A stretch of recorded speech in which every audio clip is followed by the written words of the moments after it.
5 மற்றும் 8ஆம் வகுப்புகளில் மாணவர்களை ஃபெயிலாக்க அனுமதித்து மத்திய அரசு புதிய முடிவை எடுத்துள்ள நிலையில் தமிழ்நாட்டு பள்ளிகளுக்கு அது பொருந்தாது என அரசு அறிவித்துள்ளது.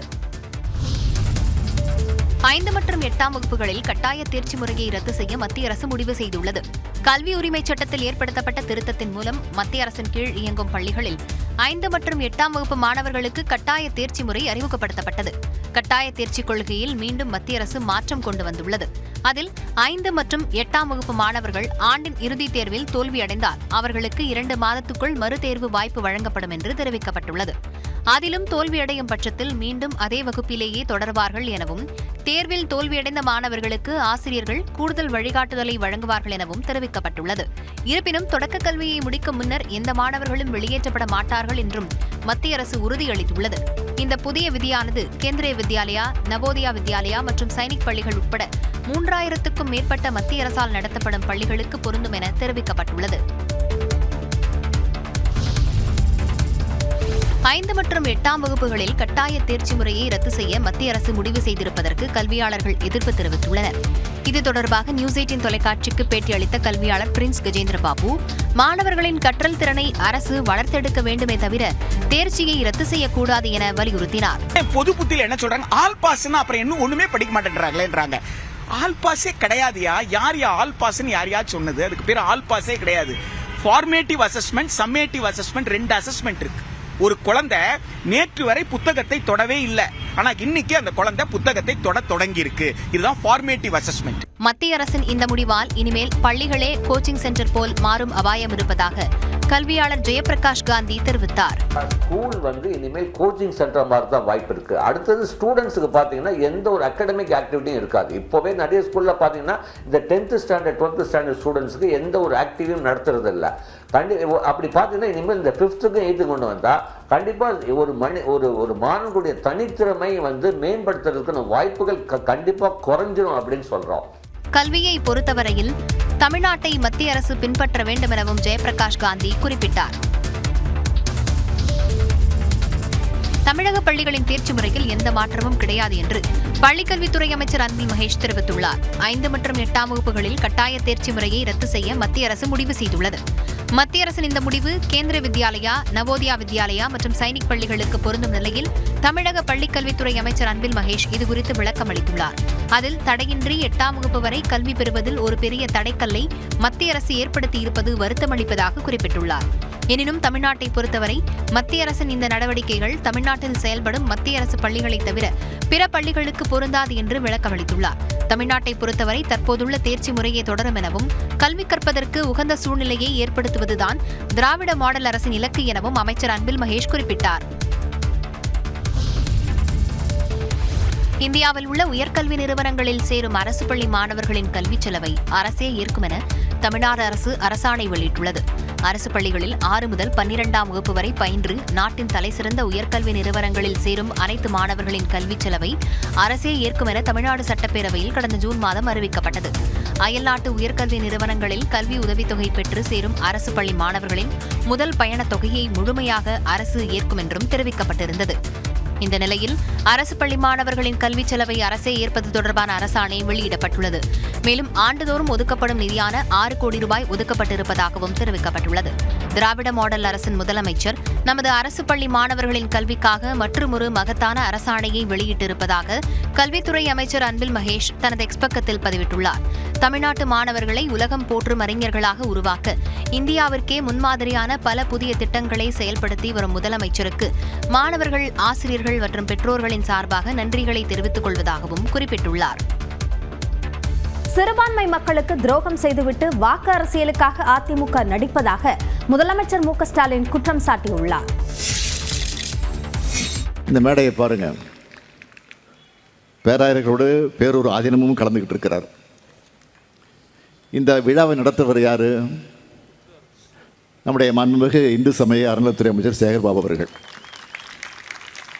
இதுதான் சமத்துவ விழா. இந்த சமத்துவத்தை போற்றுவதும் பாதுகாப்பும் தான் திராவிட மாடல். திராவிட மாடல் என்றால் என்னவென்று கேட்பவர்களுக்கு முதலமைச்சர் மு க ஸ்டாலின் கொடுத்த விளக்கம்தான் இது. திமுக சார்பில் சென்னை கொளத்தூர் டான் பாஸ்கோ பள்ளியில் கிறிஸ்துமஸ் பெருவிழா கொண்டாட்டம் நடைபெற்றது. இதில் கலந்து கொண்ட முதலமைச்சர் மு க ஸ்டாலின் பொதுமக்களுக்கு நலத்திட்ட உதவிகளை வழங்கினார்.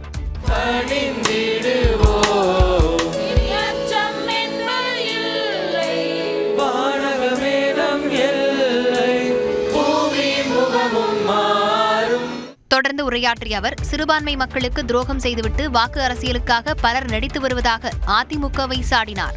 சிறுபான்மை மக்களை அச்சுறுத்தும் குடியுரிமை திருத்த சட்டத்துக்கு எதிராக வலிமையான போராட்டங்களை தொடர்ந்து நடத்தியது திமுக தான்.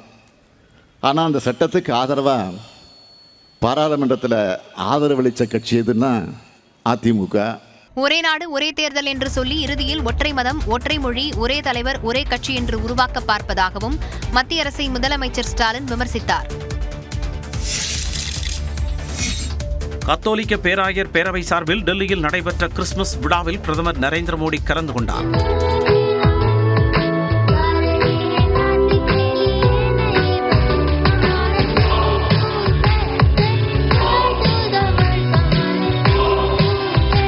விழாவில் பேசிய பிரதமர் மோடி, இயேசு கிறிஸ்துவின் போதனைகள் அன்பு, நல்லிணக்கம் மற்றும் சகோதரத்துவத்தை போற்றுவதாக தெரிவித்தார். சமுதாயத்தில் பரவும் வன்முறை மற்றும் சமூக நல்லிணக்கத்திற்கு ஏற்படும் இடையூறுகளை ஒவ்வொரு முறை காணும் போதும் மனம் வேதனை அடைவதாக பிரதமர் குறிப்பிட்டார். 21வது நூற்றாண்டில் மனிதாபிமான அடிப்படையிலான நல்லிணக்கத்தை போற்றுவதில் இந்தியா பெரும் பங்கு வகிப்பதாக அவர் தெரிவித்தார். அண்மையில் ஜெர்மனியில் கிறிஸ்துமஸ் மார்க்கெட்டில் நடத்தப்பட்ட வன்முறை மற்றும் 2019ஆம் ஆண்டு இலங்கையில் ஈஸ்டர் பண்டிகை குண்டுவெடிப்பு சம்பவத்தை மேற்கோள் காட்டிய பிரதமர் மோடி, இதுபோன்ற சவால்களை எதிர்கொள்ள ஒன்றுபட்டு செயல்படுவது அவசியம் என்று தெரிவித்தார். ஆப்கானிஸ்தானில் 8 மாதங்கள் பிணை கைதியாக அடைத்து வைக்கப்பட்டிருந்த பாதிரியார் அலெக்சிஸ் பிரேம்குமாரை மீட்டது திருப்திகரமான தருணம் என பிரதமர் மோடி தெரிவித்தார்.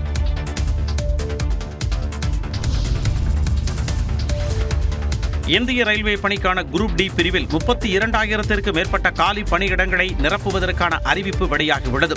ரயில்வே துறையில் traffic pointsman, track maintainer, mechanical assistant உட்பட நாடு முழுவதும் மொத்தம் 32,000த்திற்கு மேற்பட்ட காலி பணியிடங்கள் நிரப்பப்பட உள்ளது. 10ஆம் வகுப்பு முடித்தவர்கள் இந்த பணியிடங்களுக்கு விண்ணப்பிக்கலாம். விண்ணப்பதாரர்கள் 18 முதல் 33 வயது உடையவர்களாக இருக்க வேண்டும். படிகள் எல்லாம் சேர்த்து மாத ஊதியமாக 25,380 ரூபாய் வழங்கப்படும் என அறிவிக்கப்பட்டுள்ளது. ஆன்லைன் மூலமாக இந்த பணியிடங்களுக்கு விண்ணப்பிக்க வேண்டும். விண்ணப்ப கட்டணமாக 500 ரூபாய் நிர்ணயிக்கப்பட்டுள்ளது. தேர்வு எழுதிய பிறகு விண்ணப்பதாரர்களுக்கு 400 ரூபாய் திருப்பி அளிக்கப்படும். பெண்கள், மாற்றுத்திறனாளிகளுக்கு விண்ணப்ப கட்டணம் 250 ரூபாயாக இருக்கும் நிலையில் தேர்வு எழுதிய பிறகு முழு தொகையும் திருப்பி அளிக்கப்படும் என தெரிவிக்கப்பட்டுள்ளது. தேர்வு ஆன்லைனில் நடைபெறும் என்றும் மதிப்பெண் அடிப்படையில் சான்றிதழ் சரிபார்ப்பு மற்றும் மருத்துவ பரிசோதனைக்கு அழைக்கப்படுவார்கள் என்றும் ஆன்லைன் விண்ணப்ப பதிவு ஜனவரி 23ஆம் தேதி தொடங்கி பிப்ரவரி 22ஆம் தேதியுடன் நிறைவடையும் என்றும் எதிர்பார்க்கப்படுகிறது. சபரிமலை கானகப்பாதை வழியாக பக்தர்கள் செல்லும் பயண நேரத்தை நீட்டித்து இடுக்கி ஆட்சியர் விக்னேஸ்வரி உத்தரவிட்டுள்ளார். பாரம்பரிய கானகப்பாதையான முக்குழி, அழுதக்கடவு வழியாக சபரிமலை செல்லும் ஐயப்ப பக்தர்களின் எண்ணிக்கை நாளுக்கு நாள் அதிகரித்து வருகிறது. இந்நிலையில் பக்தர்கள் வசதிக்காக கூடுதலாக 1 மணி நேரம் நீட்டித்து உத்தரவு பிறப்பிக்கப்பட்டுள்ளது.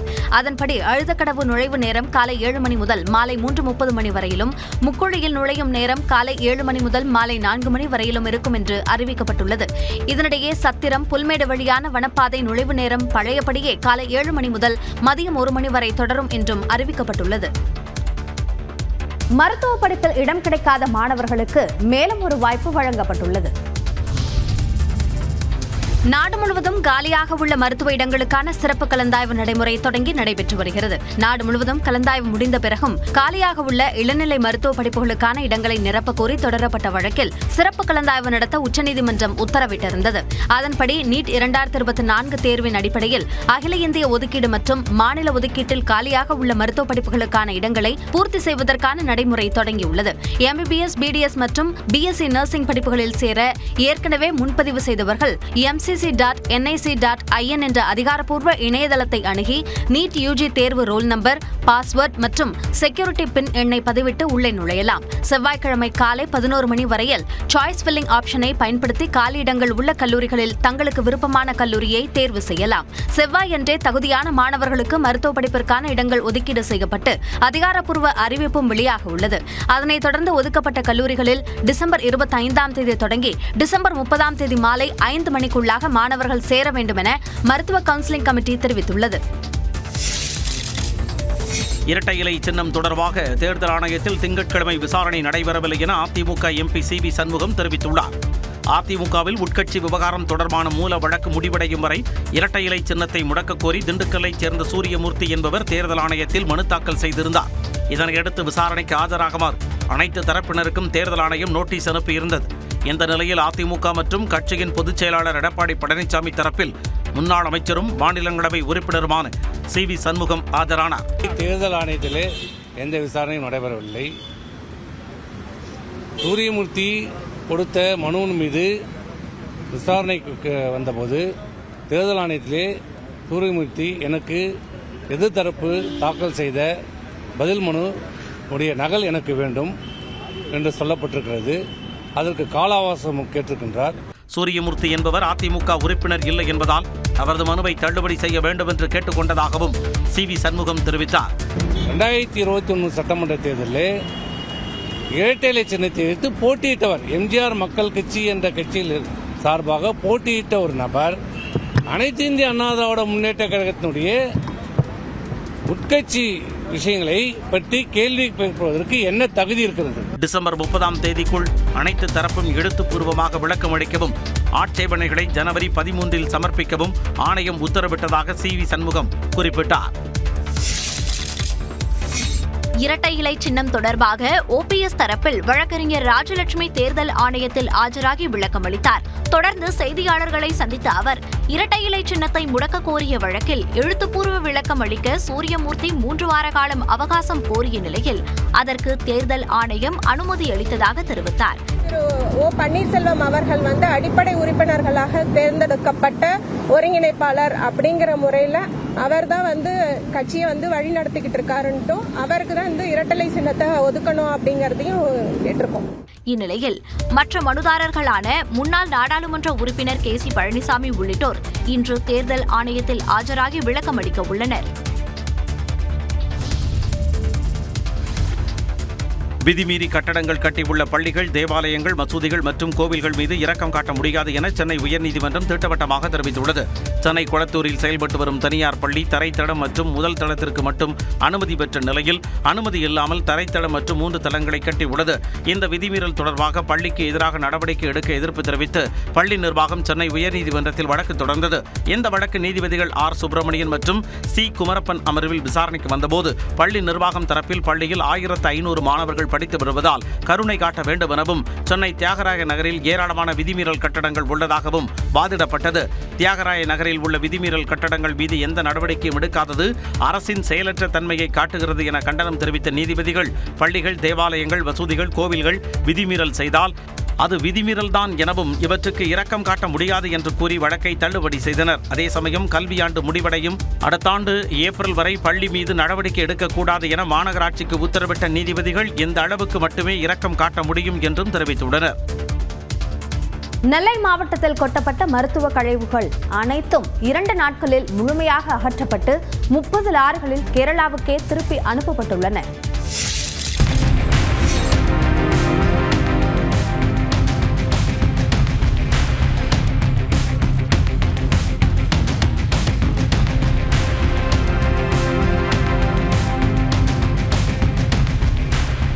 நெல்லை மாவட்டத்திலிருந்து கேரளாவை நோக்கி மருத்துவ கழிவுகளுடன் லாரிகள் நடையை கட்டிய காட்சிகள்தான் இவை. நெல்லை மாவட்டத்தில் கொட்டப்பட்ட மருத்துவ கழிவுகளை கேரள மாநில மாசு கட்டுப்பாட்டு வாரியம் 3 நாட்களுக்குள் அகற்ற வேண்டும் என தென்மண்டல பசுமை தீர்ப்பாயம் உத்தரவிட்டிருந்தது. அதனைத் தொடர்ந்து 2வது நாளாக கொண்டா நகரம், பாரதி நகர் மற்றும் பழவூரில் கொட்டப்பட்ட கழிவுகளை அகற்றும் பணி விறுவிறுப்பாக நடைபெற்றது.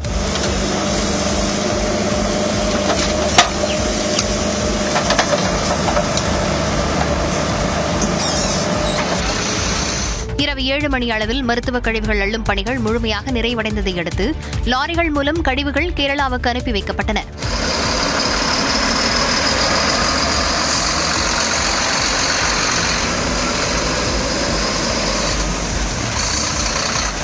கேரளாவிலிருந்து கழிவுகள் ஏற்றி வந்த 2 லாரிகள் கன்னியாகுமரி மாவட்டம் களியக்காவிளை பகுதியில் பறிமுதல் செய்யப்பட்டன. லாரியை ஓட்டி வந்த நெல்லை மாவட்டத்தைச் சேர்ந்த மணிகண்ட தேவா மற்றும் முருகன் ஆகியோர் மீது வழக்கு பதிவு செய்யப்பட்டுள்ளது. தமிழ்நாட்டில் சட்டவிரோதமாக மருத்துவக் கழிவுகளை கொட்டியது ஏன் என கேரள அரசு அறிக்கை தாக்கல் செய்ய அம்மாநில உயர்நீதிமன்றம் உத்தரவிட்டுள்ளது. கேரளாவிலிருந்து கொண்டுவரப்பட்ட மருத்துவக் கழிவுகள் நெல்லை மாவட்டத்தில் 6 இடங்களில் கொட்டப்பட்டது பெரும் அதிர்வலைகளை ஏற்படுத்தியிருந்தது. மருத்துவக் கழிவுகள் கொட்டப்பட்டது தொடர்பான வழக்கு கேரள உயர்நீதிமன்ற சிறப்பு அமர்வில் விசாரணைக்கு வந்தது. மருத்துவக் கழிவுகளை நிர்வகிக்க தவறிய கேரள அரசுக்கு நீதிபதிகள் குரியன் தாமஸ், கோபிநாத் ஆகியோர் கடும் கண்டனம் தெரிவித்தனர். ஒரு மாநிலத்தின் கழிவுகள் மற்ற இடங்களில் கொட்டப்படுவதை அனுமதிக்க முடியாது என்றும் குப்பைகளை கையாள சிறப்பு மேலாண்மை மையங்கள் ஏற்படுத்தப்பட வேண்டும் என்றும் நீதிபதிகள் கூறினர்.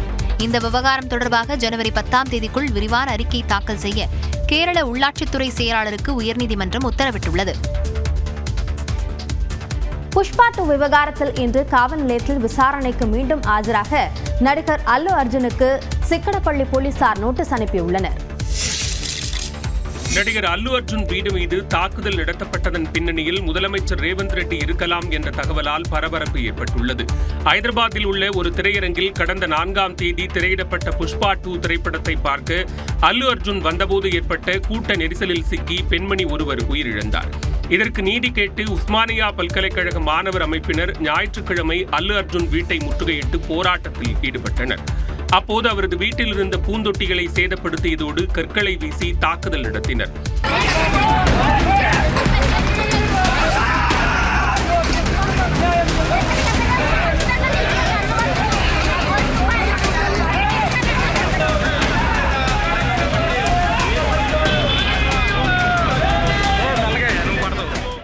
இந்த சம்பவம் தொடர்பாக 6 பேர் கைது செய்யப்பட்டனர். அவர்களுக்கு ஐதராபாத் நீதிமன்றம் திங்கட்கிழமை ஜாமீன் வழங்கி உத்தரவிட்டது.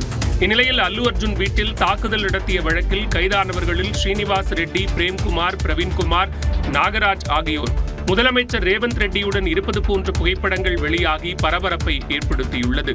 அதில் ஸ்ரீனிவாஸ் ரெட்டி முதலமைச்சர் ரேவந்த் ரெட்டியின் சொந்த தொகுதியான கொடங்கல் தொகுதியின் இளைஞர் காங்கிரஸ் நிர்வாகியாக இருப்பதும் அவரது தலைமையில் அல்லு அர்ஜுன் வீட்டை முற்றுகையிட்டு போராட்டம் நடத்தியிருப்பதும் தெரியவந்துள்ளது.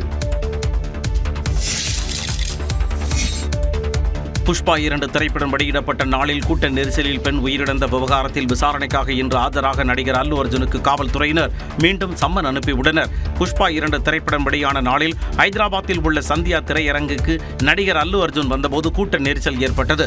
இது தொடர்பாக அல்லு அர்ஜுன் மீது வழக்கு பதிவு செய்த சிக்கடப்பள்ளி காவல் நிலைய காவலர்கள் அல்லு அர்ஜுனை கைது செய்தனர்.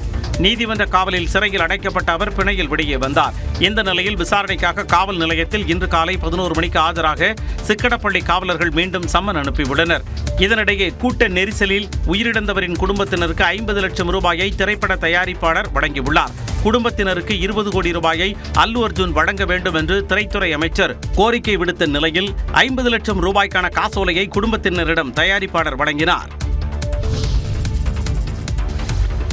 எல்லை தாண்டி மீன்பிடித்ததாக 17 ராமேஸ்வரம் மீனவர்களை இலங்கை கடற்படையினர் கைது செய்துள்ளனர்.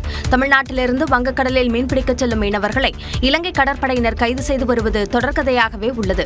இந்த நிலையில் ராமேஸ்வரம் மீன்பிடி துறைமுகத்திலிருந்து 17 மீனவர்கள் 2 விசைப்படகுகளில் மீன்பிடிக்கச் சென்றனர். தனுஷ்கோடிக்கும் தலைமன்னாருக்கும் இடையே அவர்கள் மீன்பிடித்துக் கொண்டிருந்த நிலையில் எல்லை தாண்டியதாக கூறி இலங்கை கடற்படையால் கைது செய்யப்பட்டனர். மீனவர்கள் அனைவரும் தலைமன்னார் கடற்படை முகாமுக்கு அழைத்துச் செல்லப்பட்டனர்.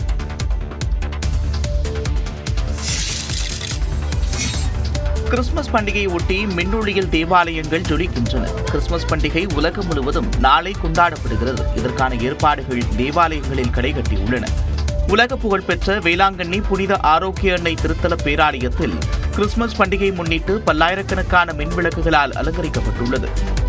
நடத்திட்டு மற்றும் தியான மண்டபம் செல்லும் வழியில் 400 அடி நீளம் மற்றும் 60 அடி அகலத்தில் மின்விளக்குகளால் பந்தல் அமைக்கப்பட்டுள்ளது. இதனால் வேளாங்கண்ணி பேராலயம் விழாக்கோலம் கொண்டுள்ளது.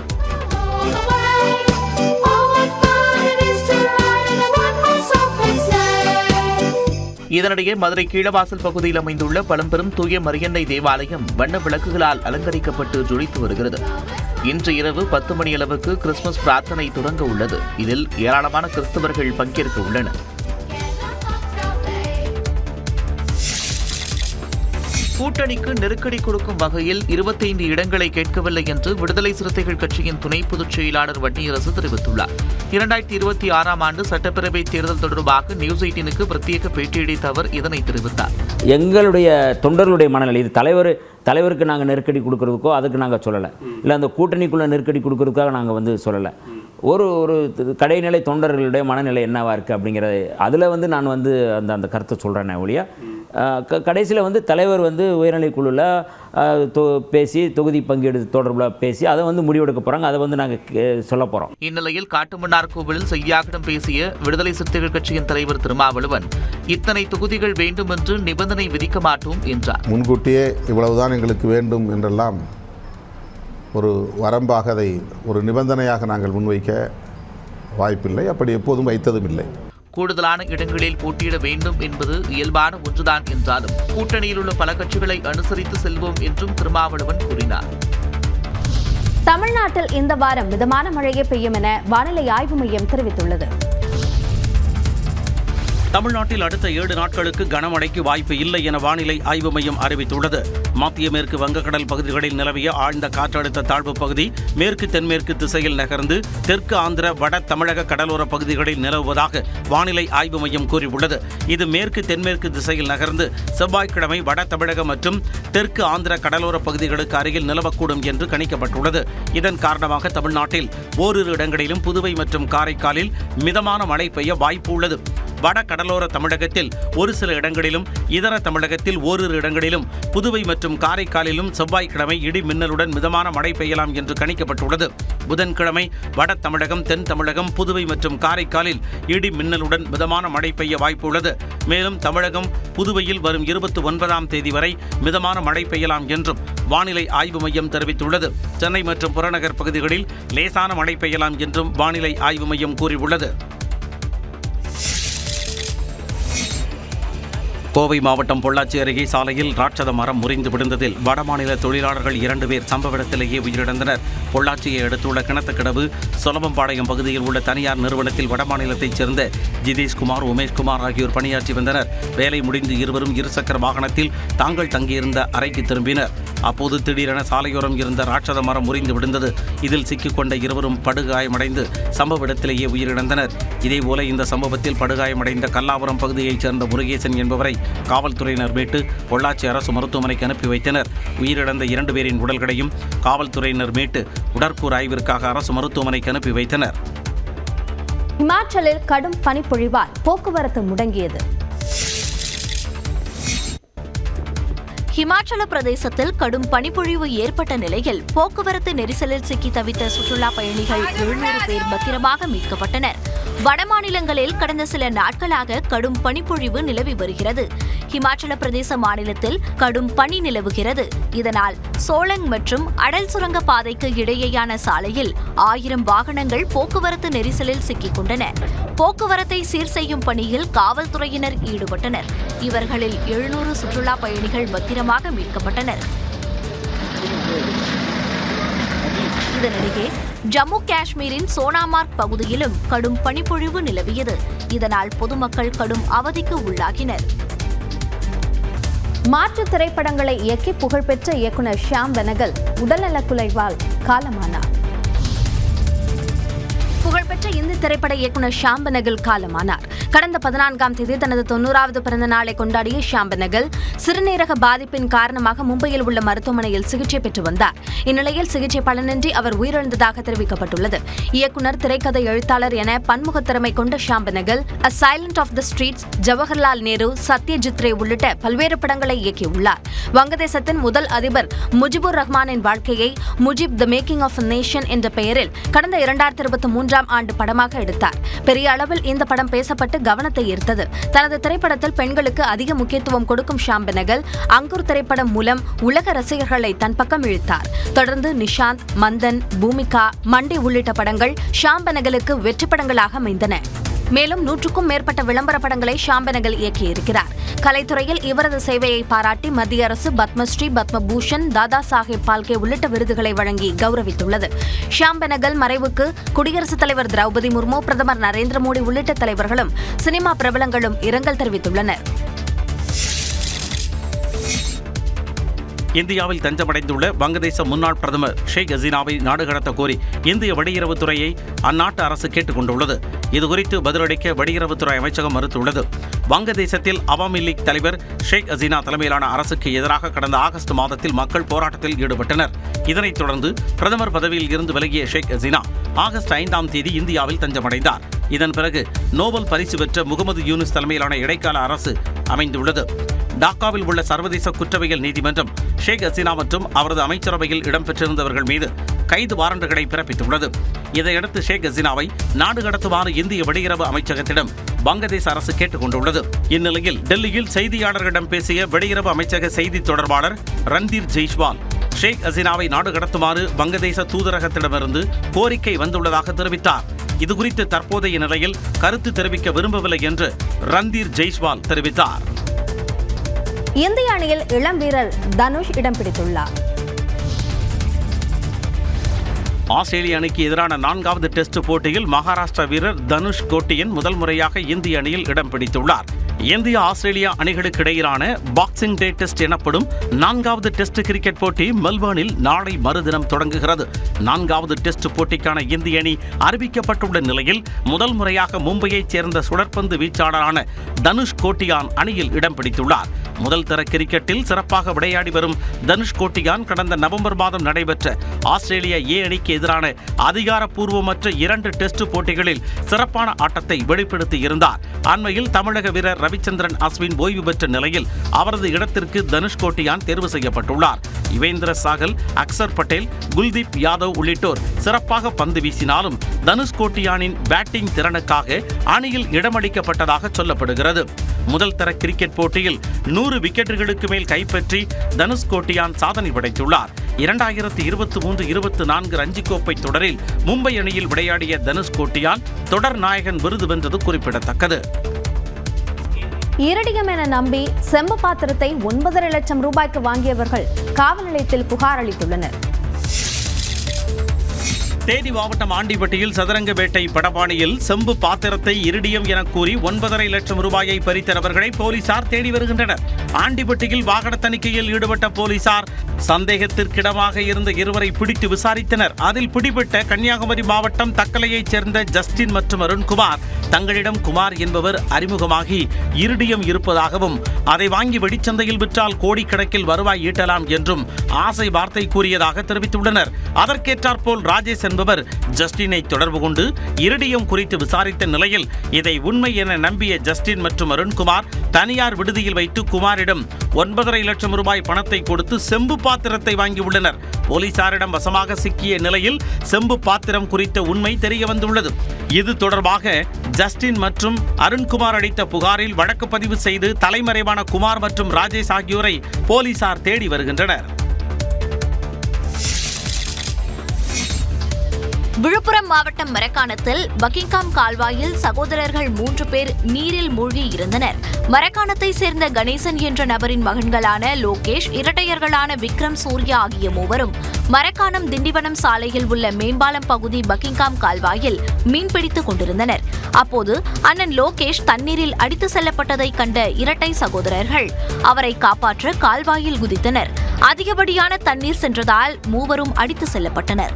நேற்று மதியம் வரை இருவரின் உடல்கள் கிடைத்த நிலையில் 3வது சகோதரனின் உடல் நேற்று மாலை மீட்கப்பட்டது. இந்த சம்பவம் அப்பகுதியில் சோகத்தை ஏற்படுத்தியுள்ளது.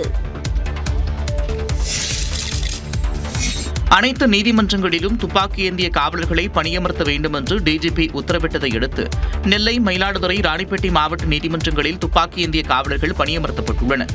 நெல்லை மாவட்ட ஒருங்கிணைந்த நீதிமன்றத்தின் 3 நுழைவாயில்களிலும் அதிநவீன துப்பாக்கிகளுடன் காவலர்கள் பாதுகாப்பு பணியில் ஈடுபட்டுள்ளனர். வழக்கறிஞர்களுக்கும் வழக்காடிகளுக்கும் நீதிபதிகளுக்கும் நீதிமன்றத்திற்கு வருபவர்களுக்கும் பாதுகாப்பு உருவான சூழ்நிலை ஏற்படும். காவல்துறையினருக்கு எங்களது திருநெல்வேலி வழக்கறிஞர் சங்கத்தின் சார்பில் மிகுந்த ஒத்துழைப்பை வழங்கி வருகிறோம். மயிலாடுதுறை ஒருங்கிணைந்த நீதிமன்றத்தில் ஏற்கனவே ஆயுதப்படை காவலர்கள் 5 பேர் வழக்கமாக பாதுகாப்பு பணியில் இருக்கும் நிலையில் காவல் உதவி ஆய்வாளர் ஜான்சிராணி தலைமையில் பிஸ்டல் ஏந்திய காவலர்கள் பாதுகாப்பு பணியில் ஈடுபடுத்தப்பட்டுள்ளனர். இதேபோல ராணிப்பேட்டை மாவட்ட ஒருங்கிணைந்த நீதிமன்ற வளாகத்தில் 4 காவலர்கள் துப்பாக்கியுடன் பாதுகாப்பு பணியில் ஈடுபட்டு வருகின்றனர்.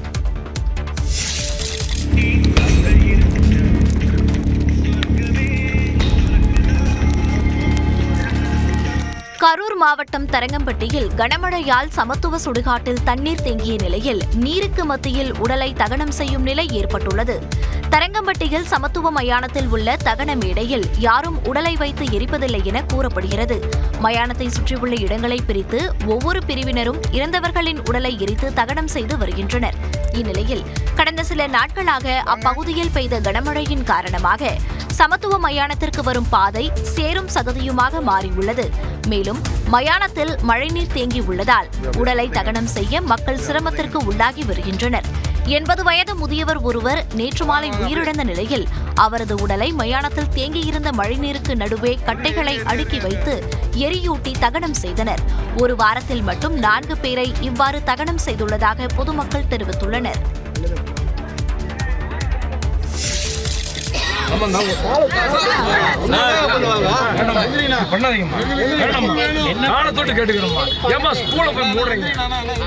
சேலம் மாவட்டம் சூரமங்கலத்தில் உள்ள அரசு உதவி பெறும் பள்ளி மூடப்படுவதாக தகவல் வெளியான நிலையில் பள்ளியை மூட வேண்டாம் என ஆசிரியர்களின் காலில் எம்எல்ஏ அருள் விழும் காட்சிகள்தான் இவை. பழைய சூரமங்கலத்தில் அரசு உதவி பெறும் ராமலிங்க வள்ளலார் மேல்நிலைப்பள்ளி செயல்பட்டு வருகிறது. இப்பள்ளியை மூட உள்ளதாக தகவல் வெளியானது. இதையடுத்து சேலம் இரும்பாலை பிரதான சாலையில் அமர்ந்து மாணவர்களின் பெற்றோர் மறியலில் ஈடுபட்டனர். இதையடுத்து பாமக சட்டமன்ற உறுப்பினர் அருள் பள்ளிக்கு வந்து ஆசிரியர்களுடன் பேச்சுவார்த்தையில் ஈடுபட்டார். வாழ்க்கை தரம் கேள்விக்குறியாக இருக்கிற காரணத்தினாலே இன்றைக்கு இந்த மக்கள் 1-2 போராடி சாலை மறியல் பண்ணாங்க. எனக்கு தகவல் தெரிஞ்சு நானும் வந்து அவர்களோடு இணைந்து கொண்ட இந்த போராட்டத்தில் உறுதியாக அந்த பள்ளி அங்க நடந்தே தீர வேண்டும், நடக்கும் வரை ஓய மாட்டேன். இதனிடையே பள்ளியை மூடும் எண்ணம் இல்லை என நிர்வாகம் விளக்கமளித்த பிறகு பெற்றோர் போராட்டத்தை கைவிட்டனர். நாங்கள் வந்து எனக்கு இடிக்காதுங்க, இது எடுத்து நீங்கள் நடத்துங்க, நாங்கள் சொல்லிடுக்கிறோம். அவங்க கொஞ்சம் கூட கேட்காம நாங்கள் அப்படி தான் இடிப்போம், இல்லைன்னா டைம் 2 மாதம் நாங்கள் கொடுக்குறோம், நீங்கள் போய் வேறு ஸ்கூலில் பிள்ளைங்களால சேர்த்துங்க அப்படிங்கிறாங்க.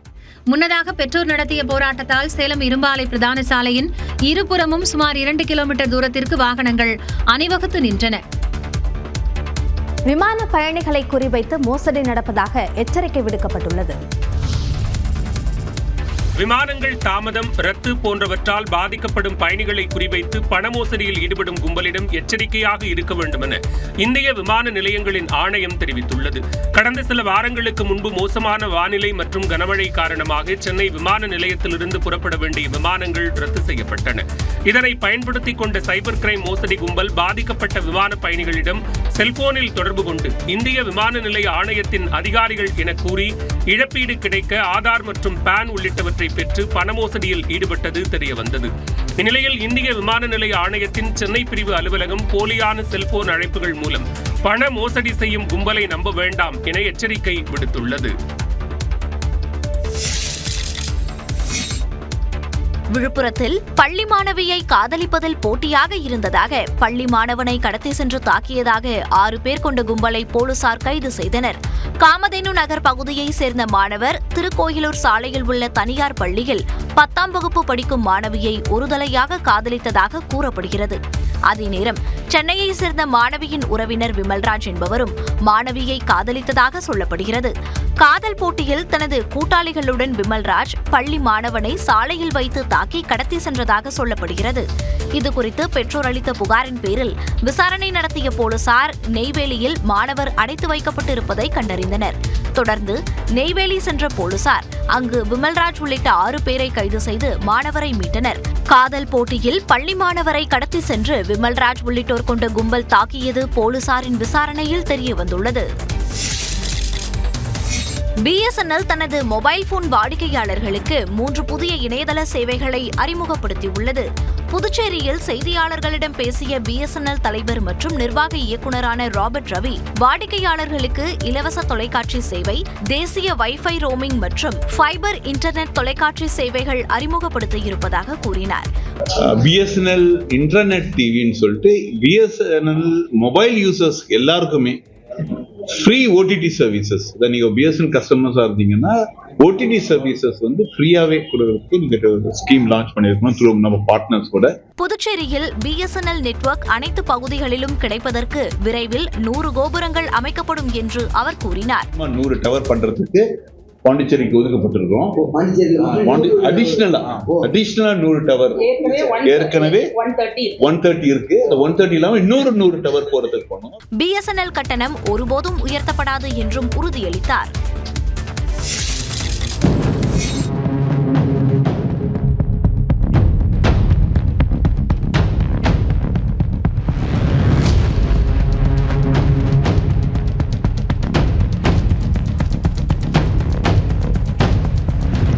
பல்லாவரம் அருகே மாற்றுத்திறனாளி நபரை கோயிலில் வைத்து திமுக ஊராட்சி மன்ற தலைவரின் மகன் காலால் எட்டி உதைத்த காட்சிகள்தான் இவை.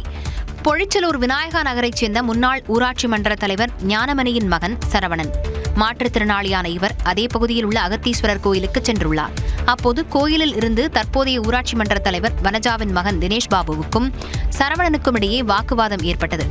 ஒரு கட்டத்தில் வாக்குவாதம் முற்றிய நிலையில் மாற்றுத்திறனாளியான சரவணனை காலால் எட்டி உதைத்தார் தினேஷ் பாபு.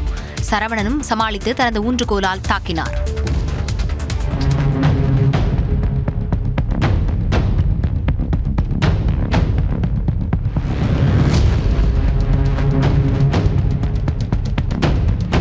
கோயில் வருமானத்தை பங்கிட்டுக் கொள்வது தொடர்பாக 3 குழுக்களிடையே பிரச்சினை இருப்பதாகவும் அதுவே சரவணன் தினேஷ் பாபு இடையிலான கைகலப்புக்கு காரணம் எனவும் அப்பகுதி மக்கள் கூறுகின்றனர்.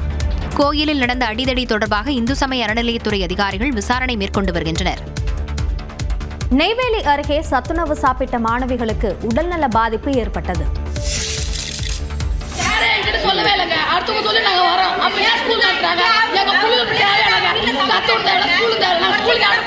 கடலூர் மாவட்டம் நெய்வேலி அருகே சத்துணவு சாப்பிட்ட மாணவிகளுக்கு வாந்தி மயக்கம் ஏற்பட்டதைத் தொடர்ந்து மருத்துவமனையை பெற்றோர் முற்றுகையிட்டதால் பரபரப்பு ஏற்பட்டது.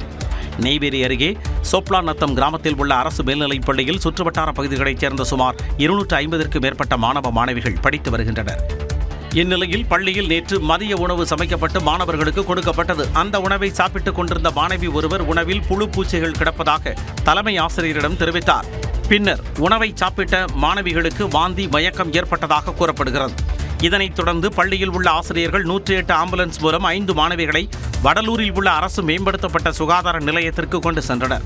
அங்கு அவர்களுக்கு முதல் உதவி சிகிச்சை அளிக்கப்பட்டது. இதுகுறித்து தகவல் அறிந்த மாணவிகளின் பெற்றோர் மற்றும் கிராம மக்கள் மருத்துவமனையில் திரண்டு மருத்துவமனையை முற்றுகையிட்டனர். தகவல் அறிந்த வடலூர் காவல் நிலைய காவலர்கள் மருத்துவமனைக்கு வந்து பெற்றோரிடம் சமாதான பேச்சு நடத்தினர். மேலும் மாணவிகளை மேல் சிகிச்சைக்காக கடலூர் மாவட்ட அரசு தலைமை மருத்துவமனைக்கு அனுப்பி வைத்தனர். புஷ்பா 2 திரைப்பட பிரீமியர் ஷோ நிகழ்ச்சியில் ஏற்பட்ட கூட்ட நெரிசலில் பெண் உயிரிழந்த விவகாரத்தில் யார் மீதும் யாரும் குற்றம் சொல்ல முடியாது என இசையமைப்பாளர் தேவா தெரிவித்தார். மதுரையில் செய்தியாளர்களை சந்தித்த இசையமைப்பாளர் தேவா அடுத்த மாதம் 18ஆம் தேதி ஒத்தக்கடை அருகே தனது இன்னிசை கச்சேரி நடக்க உள்ளதாக தெரிவித்தார்.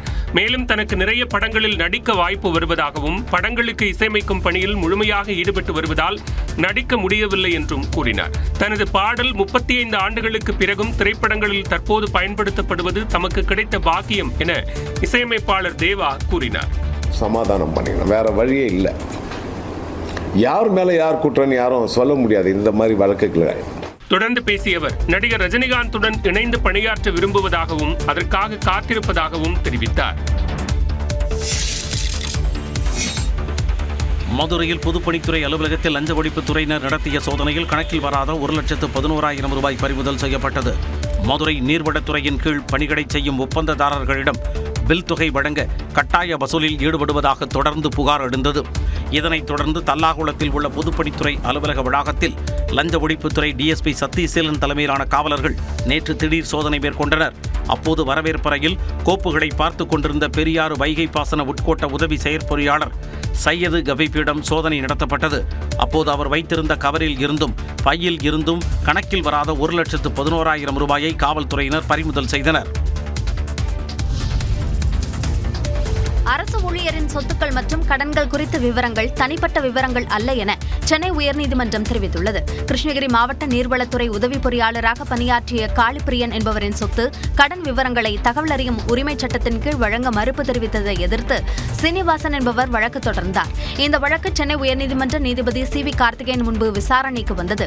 அப்போது தகவல் அறியும் உரிமைச் சட்டத்தின் கீழ் அரசு பணி சார்ந்த தகவல்கள், அரசு ஊழியர்கள் பற்றிய தகவல்களை அறிந்து கொள்வது அடிப்படை உரிமை என மனுதாரர் தரப்பில் வாதிடப்பட்டது. வழக்கை விசாரித்த நீதிபதி அரசு ஊழியர்களின் பணியை பாதிக்கச் செய்யும் தகவல்கள் பாதுகாக்கப்பட்டவைதான் என்ற போதும் ஊழியர்களின் சொத்து மற்றும் கடன்கள் குறித்த விவரங்கள் வெளியிடப்பட வேண்டும் என்றார். அவற்றை பொதுமக்கள் பரிசீலனையிலிருந்து பாதுகாக்க முடியாது என்றும் நீதிமன்றம் தெரிவித்தது. மேலும் தகவல்களை வழங்க மறுத்த உத்தரவை நீதிமன்றம் ரத்து செய்தது. இந்த விவகாரத்தை மீண்டும் மாநில தகவல் ஆணையத்திற்கு அனுப்பிய நீதிபதி சட்டப்படி மீண்டும் பரிசீலித்து 2 மாதங்களில் முடித்து வைக்க உத்தரவிட்டார். தேர்தல் நடத்தை விதிகளில் செய்யப்பட்டுள்ள திருத்தத்திற்கு முதலமைச்சர் மு.க. ஸ்டாலின் கண்டனம் தெரிவித்துள்ளார்.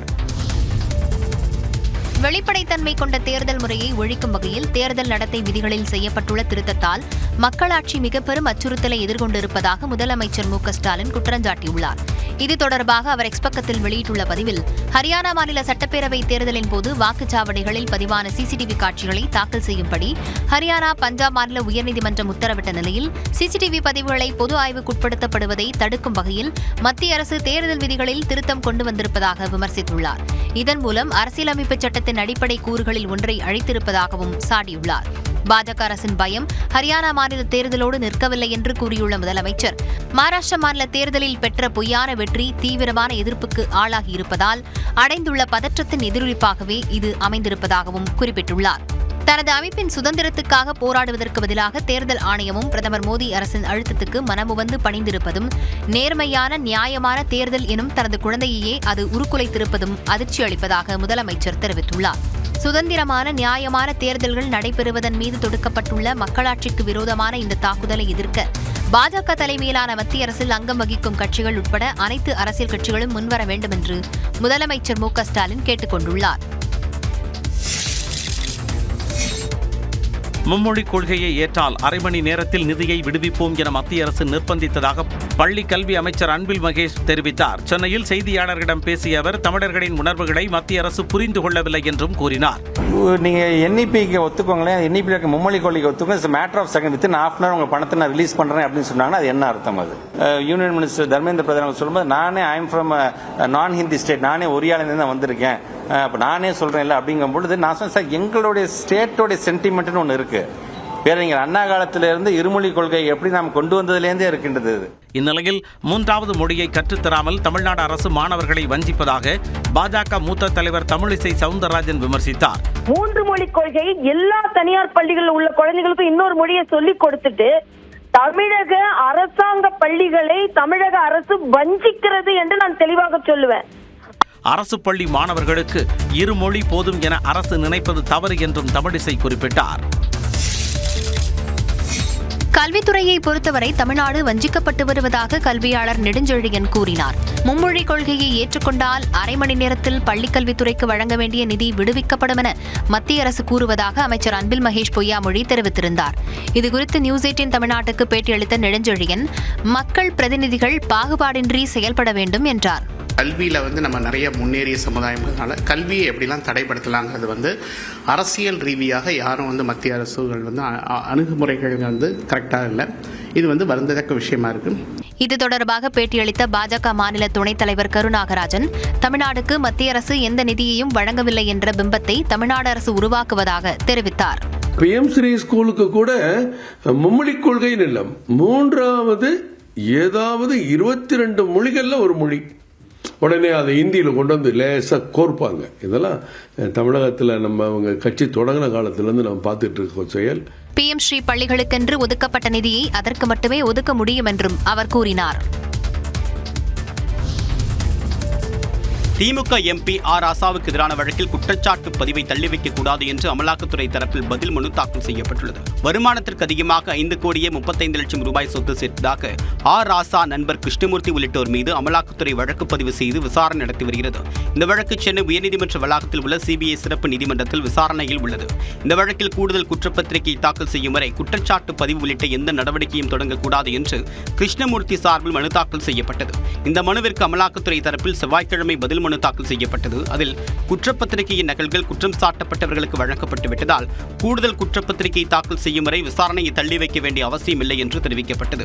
சட்டவிரோத பண பரிமாற்ற தடை சட்ட வழக்கை மற்ற வழக்குகளுடன் ஒப்பிட முடியாது என்றும், மேல் விசாரணையில் புதிய தகவல்கள் சேகரிக்கப்பட்டால் ஏற்கனவே இந்த வழக்கில் குற்றம் சாட்டப்பட்டவர்களுக்கு எந்த பாதிப்பும் இல்லை என்றும் கூறப்பட்டுள்ளது. விசாரணையை தாமதப்படுத்தக்கூடிய நோக்கத்தில் குற்றம் சாட்டப்பட்டவர்கள் தரப்பில் தாக்கல் செய்யப்பட்டிருக்கூடிய மனுவை தள்ளுபடி செய்ய வேண்டும் என்றும் அமலாக்கத்துறை தரப்பில் கேட்டுக் கொள்ளப்பட்டுள்ளது. இதனை பதிவு செய்த நீதிமன்றம் வழக்கு விசாரணையை வரக்கூடிய ஜனவரி 7ஆம் தேதிக்கு ஒத்திவைத்தது.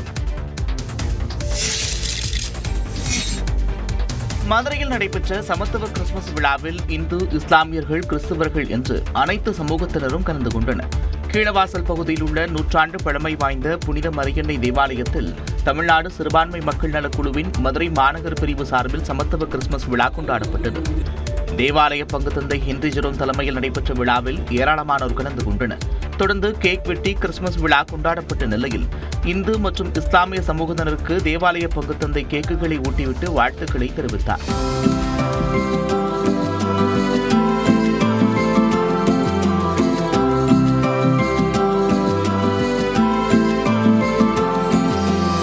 அப்போது பங்கு தந்தைக்கு இந்து, இஸ்லாமிய சமூகத்தினரும் கேக்குகளை ஊட்டிவிட்டு சமூக நல்லிணக்கத்தை வெளிப்படுத்தினர்.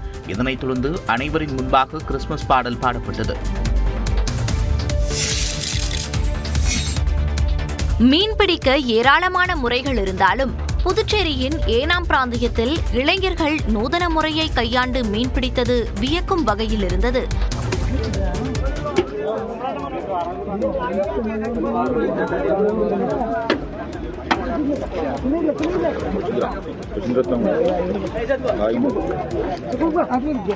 ஆந்திர பிரதேச மாநிலம் காக்கிநாடு அருகே உள்ள ஏனாம் பிராந்தியத்தில் பாலயோகி பாலம் அருகே உள்ள குளத்தில் ஏராளமான இளைஞர்கள் மீன்பிடித்தனர். பொதுவாக தூண்டில்களில் மீன்களுக்கு இரையாக மண்புழுக்களை பயன்படுத்துவது வழக்கமாகும். ஆனால் இவர்கள் பிளாஸ்டிக் பாட்டிலில் தண்ணீருடன் அரிசி மாவை கலந்து அதனை குளத்தில் வீசி பெரிய பெரிய மடாவா மீன்களை பிடித்தனர்.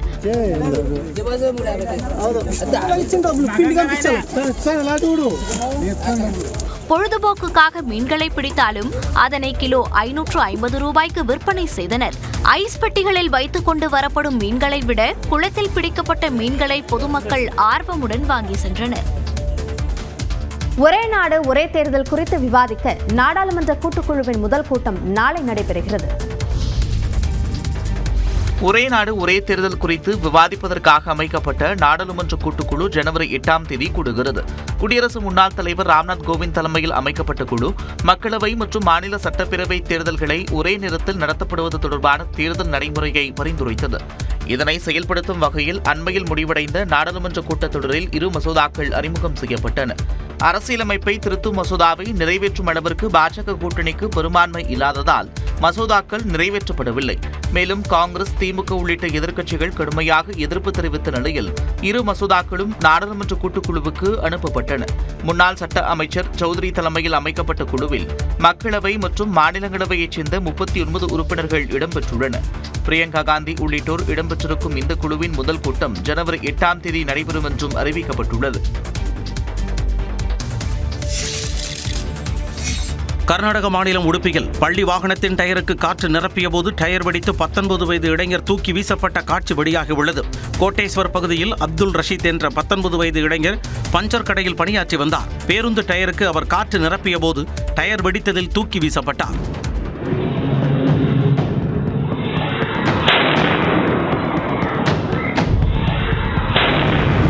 இந்த சம்பவத்தில் அப்துலுக்கு கையில் பலத்த காயம் ஏற்பட்டுள்ளது. அவருக்கு மங்களூருவில் உள்ள தனியார் மருத்துவமனையில் சிகிச்சை அளிக்கப்படுகிறது. ஆதார் அட்டை தவறாக பயன்படுத்தப்படுவதாக கூறி பெங்களூருவைச் சேர்ந்த மின் பொறியாளரிடம் சுமார் 12 கோடி ரூபாய் மோசடி செய்யப்பட்ட சம்பவம் அதிர்ச்சியை ஏற்படுத்தியுள்ளது. பெங்களூருவைச் சேர்ந்த மின் பொறியாளரை தொடர்பு கொண்ட மோசடி கும்பல் அவரது ஆதார் கார்டை வைத்து வங்கிக் கணக்கு தொடங்கி பண மோசடி செய்யப்பட்டிருப்பதாக கூறியுள்ளது. அதற்காக அவரை கைது செய்யப் போவதாகவும் மோசடி கும்பல் மின் பொறியாளரை மிரட்டியது. மின் பொறியாளரை ஸ்கைப் செயலியை பதிவிறக்கம் செய்ய சொன்ன கும்பல் போலி காவலர் ஒருவரை பேச வைத்தும் மிரட்டியிருக்கிறது.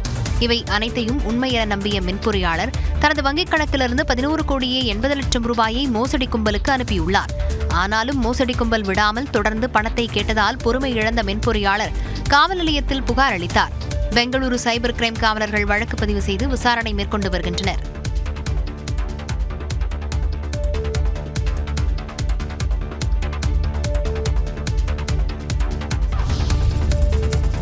முறைகேடு புகாரை அடுத்து பாரத் குளோபல் டெவலப்பர்ஸ் நிறுவனம் பங்கு வணிகத்தில் பங்கேற்க செபி இடைக்கால தடை விதித்துள்ளது. இந்த நிறுவனத்தின் பங்குகளின் மதிப்பு ஒரே ஆண்டுக்குள் 105 மடங்கு உயர்ந்துள்ளது. அதாவது ₹16.14 இருந்த BGDL நிறுவன பங்கு மதிப்பு ஒரே ஆண்டுக்குள் ₹1702.95 உயர்ந்தது. இந்த நிறுவனத்தில் முறைகேடு நடந்திருப்பதாக கடந்த 16ஆம் தேதி செபி அமைப்புக்கு புகார் அளிக்கப்பட்டது. அதில் BGDL நிறுவனத்துக்கு 2020ஆம் ஆண்டு ஜூன் வரை 5 புரமோட்டர்கள் இருந்ததாகவும் 2020 செப்டம்பரில் அனைத்து பங்குகளையும் புரமோட்டர்களே இல்லாமல் பொது நிறுவனமாக வகைப்படுத்தியதாகவும் புகார் எழுந்துள்ளது. செபியின் விசாரணையில் லாபம் தொடர்பாக போலி ஆவணங்களை BGDL நிறுவனம் சமர்ப்பித்திருப்பது தெரியவந்தது. கடந்த ஆண்டு வரை சமர்ப்பிக்கப்பட்ட ஆவணங்களில் உண்மைக்கு மாறான பல தகவல்கள் இருப்பதாகவும் செபி தனது ஆணையில் குறிப்பிட்டுள்ளது. 2024ஆம் ஆண்டு மார்ச் வரையிலான காலாண்டில் BGDL நிறுவனம் நல்ல லாபம் பெற்றிருப்பதாக கணக்கு காட்டப்பட்டுள்ளது. முறைகேடு புகார்களை அடுத்து முதலீட்டாளர்கள் நலன் கருதி BGDL நிறுவனம் பங்குச்சந்தைகளில் வணிகம் மேற்கொள்ள செபி தற்காலிக தடை விதித்துள்ளது. மேலும் BGDL மீதான விசாரணை வரும் மார்ச் 31ஆம் தேதிக்குள் முடிக்கப்படும் என்றும் செபி தெரிவித்துள்ளது. கடந்த வாரத்தில் பெரிய சரிவை சந்தித்த இந்திய பங்குச்சந்தைகள் வாரத்தின் முதல் வர்த்தக நாளில் பெரிய ஏற்றம் கண்டன. மும்பை பங்குச்சந்தை குறியீட்டு எண் சென்செக்ஸ் 498 புள்ளிகள் உயர்ந்து 78,540 புள்ளிகளிலும், தேசிய பங்குச்சந்தை குறியீட்டு எண் நிப்டி 165 புள்ளிகள் உயர்ந்து 23,753 புள்ளிகளாக வர்த்தகம் நிறைவுற்றது. JSW steel, ITC, Hindalco industries, IndusInd bank, Trent உள்ளிட்ட நிறுவனங்களின் பங்குகள் உயர்வை கண்டன. Hero MotoCorp, Maruti Suzuki, Nestle India, HCL industries, Bajaj finance உள்ளிட்ட நிறுவன பங்குகள் மதிப்பு குறைந்தன. வங்கிகள், உலோகம், ரியல் எஸ்டேட் துறை பங்குகள் அரை முதல் 1 விழுக்காடு வரை விலையேற்றம் கண்டன. ஊடகத்துறை பங்குகள் 0.4 விழுக்காடு சரிவை கண்டன. Mankind Pharma, 360 ONE, Coromandel International, Jupiter Lifeline Hospitals உள்ளிட்ட 200க்கும் மேற்பட்ட நிறுவனங்கள் 52 வாரங்களில் இல்லாத புதிய உச்சம் தொட்டன. UPSC தேர்வில் முறைகேட்டில் ஈடுபட்ட புகாரில் சிக்கிய முன்னாள் பயிற்சி IAS அதிகாரி பூஜா கெட்கருக்கு முன்பிணை வழங்க நீதிமன்றம் மறுத்துள்ளது. மோசடி செய்து மாற்றுத்திறனாளிகள் OBC பிரிவினருக்கான சலுகைகளை பெற்றதாக பூஜா கெட்கர் மீது குற்றச்சாட்டு எழுந்தது. அவரது தேர்வை UPSC ரத்து செய்ததை அடுத்து அவர் நிரந்தரமாக தேர்வு எழுதவும் தடை விதிக்கப்பட்டது. முன்பிணை கேட்டு பூஜா கெட்கர் டெல்லி உயர்நீதிமன்றத்தில் மனு தாக்கல் செய்திருந்தார். அதனை விசாரித்த நீதிமன்றம் UPSC என்பது மதிப்புமிக்க தேர்வு என்றும் இந்த வழக்கு UPSC என்ற அமைப்பையும் சமூகத்தையும் குறைத்து மதிப்பிட்டு மோசடி செய்ததை காட்டுகிறது என்றும் தெரிவித்தனர். இது தொடர்பாக முழுமையான விசாரணை நடத்தி சந்தேகங்களை தெளிவுபடுத்த வேண்டும் என தெரிவித்த நீதிமன்றம், பூஜாவுக்கு அதிகாரமிக்கவர்களின் உதவி கிடைத்திருக்குமோ என்ற கேள்வி எழுவதாகவும் தெரிவித்துள்ளது.